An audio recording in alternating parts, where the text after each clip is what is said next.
Bonjour et bienvenue sur Club TV pour un reportage sur l'African Digital Week en Côte d'Ivoire.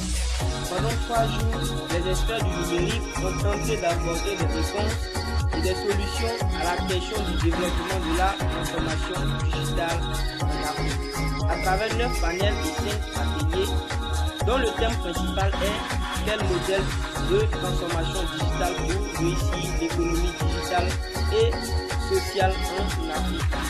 Nous vous demandons de suivre nos envoyés sur les lieux dont l'étudiant Abiléger David, étudiant en développement d'applications à l'Université virtuelle de Côte d'Ivoire.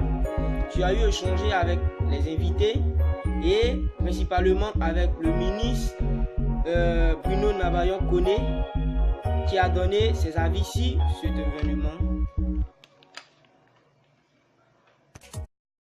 Palais de la culture de Treichville, salle Kodjo est bouclée. C'est ici que les amateurs et professionnels du numérique se sont donné rendez-vous dans le cadre de la première édition de l'African Digital Week.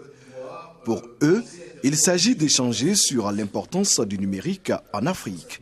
Les spécialistes du secteur de la digitalisation ont invité les entreprises ivoiriennes et africaines à intégrer le numérique dans leurs différents processus organisationnels.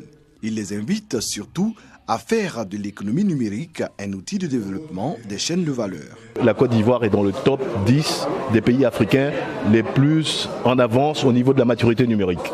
Ça valide l'ensemble des efforts qui ont été consentis par notre ministre depuis 6 ans.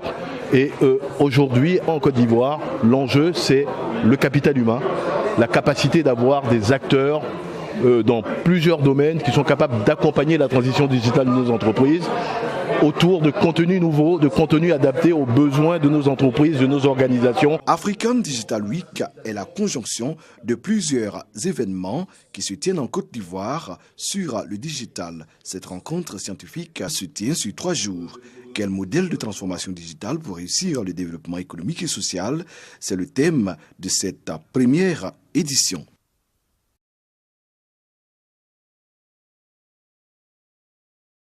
Donc, je suis Madame Chris Brochek, je suis originaire du Congo-Brazzaville, entrepreneur, je gère plusieurs structures, une agence de conseil en communication qui s'appelle Congo Web Agency, une association qui s'appelle AMID Congo, et là je viens de créer un concept qui s'appelle Africa Digital Academy, c'est un concept de formation pour les communautés autour du digital. Voilà.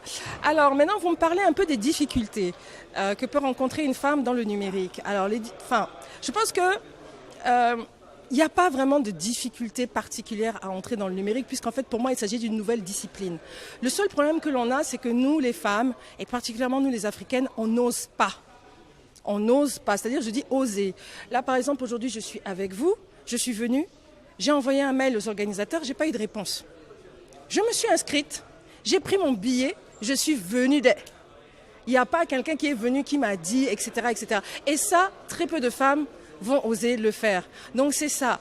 Comment moi je me suis dit que pour moi c'est une opportunité. Je suis dans le numérique, je viens de créer un nouveau concept. Je me suis dit qu'il faut absolument que j'aille à Abidjan pour pouvoir établir des partenariats. Donc voilà, en fait c'est ça, c'est qu'on n'ose pas assez.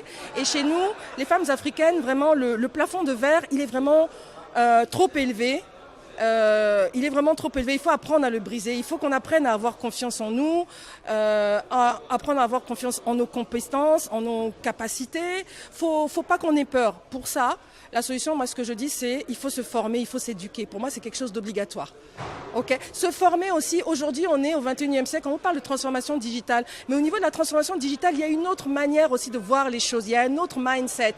Par exemple, moi, comme on dit, moi je suis une vieille go du web, j'ai commencé fin des années 90, mais aujourd'hui je suis encore là. Ce qui nécessite qu'entre-temps, je me suis quand même formée, auto-formée. Il faut apprendre tous les jours. L'apprentissage est un processus continu. Et puis l'autre chose aussi, il ne faut pas se dire « j'ai eu mon diplôme, j'ai eu mon boulot, après je ne fais plus rien ». Non, aujourd'hui les choses, pour vous les jeunes, elles changent. Vous devez apprendre autrement, vous devez apprendre à changer. Dès que vous prenez telle direction, dès que ça ne va pas, vous changez de direction, etc. Et tout ça. Et justement, moi par exemple, ça va faire, Congo Web Agency va bientôt avoir 9 ans. Mais c'est 9 ans, ou pendant 9 ans, où je me suis continuellement remis en question en analysant mon marché et en m'adaptant pour pouvoir justement survivre. Voilà.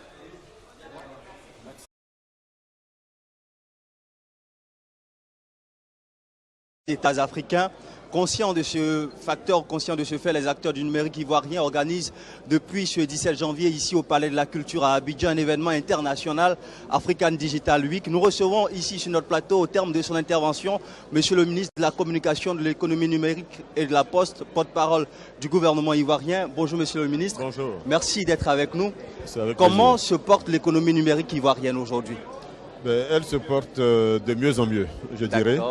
Elle a connu un très fort développement depuis 2011, je l'indiquais tout à l'heure. Nous sommes passés de 16 millions d'abonnés à la téléphonie mobile à 30 millions aujourd'hui. Nous sommes passés de 200 000 internautes en 2011 à 17 millions aujourd'hui. Nous avons à ce jour 10 millions d'utilisateurs des solutions de paiement mobile. Nous avons 3,5 millions d'utilisateurs de Facebook, etc.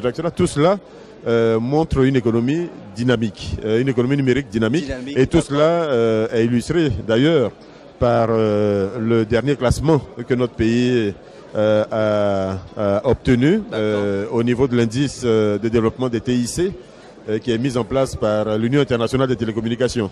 Dans cet indice, il faut savoir que notre pays a progressé de 32 places entre 2013 et 2016, ce qui était l'une des plus grosses progressions au monde. Nous étions 14e en 2016 et nous sommes passés 9e depuis 2017. Donc ça montre que nous sommes plutôt en amélioration et en croissance. D'accord, une situation qui s'améliore et qui est très acceptable. Quels sont les défis majeurs face auxquels le pays doit faire face aujourd'hui? Il faut continuer d'investir dans l'infrastructure et il faut aller le plus loin possible pour justement inclure toutes les populations partout où elles sont. Il faut former parce que nous avions un gros déficit dans ce domaine. Et il faut former, il faut créer une culture du numérique depuis l'école primaire. Et donc tout cela se fait sur une génération à peu près. Donc nous y travaillons. Mais à mon avis, c'est le principal défi. Pour le reste, nous savons faire face. Naturellement, quels sont donc dans le processus de transformation, de la transformation digitale, les acteurs organisent de tels événements? Vous êtes aujourd'hui à African Digital Week. Quel mot à l'endroit des organisateurs de cette conférence internationale? Déjà, félicitations pour l'initiative, félicitations pour la bonne organisation. Nous ne sommes qu'à la première édition et cet événement est appelé à grandir. Donc, je suis persuadé que dans quelques années, nous aurons un grand et bel événement, annuellement organisé en Côte d'Ivoire et qui attire des participants de toute l'Afrique, qui attire même des participants du monde entier. C'est l'objectif que se sont donnés les initiateurs de ce projet, et que nous encourageons, que nous félicitons et que nous soutenons. Merci beaucoup, Monsieur le ministre. Je vous remercie et tous nos encouragements. Merci.